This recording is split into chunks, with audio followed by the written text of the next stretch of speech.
En 2020, il y avait 5 listes à Montpont. Pour ce scrutin, ils ne sont que 3 candidats.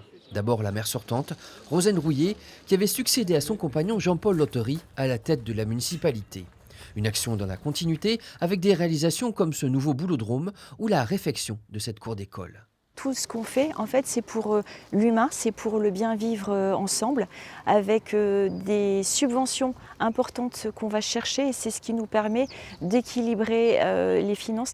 Au programme pour la suite, une piscine couverte et ce chantier, l'îlot de l'Ormière en plein centre. Plusieurs immeubles vétustes ont été rasés avant la construction de 18 logements. L'intention, c'est de créer un cœur de ville attractif, donc de créer à la fois des habitats, des appartements qualitatifs de standing donc à vendre et également des cellules commerciales et une brasserie.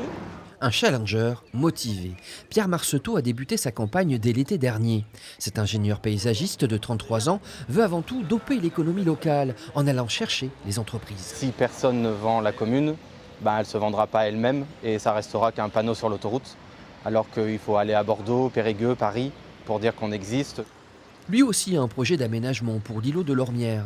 Sur ce parking, il voudrait des halles. On a pensé qu'une halle permettrait de créer des manifestations, avoir un cadre pittoresque pour le marché de Noël, tout ça dans cette logique de redynamiser le centre-ville de Montpont.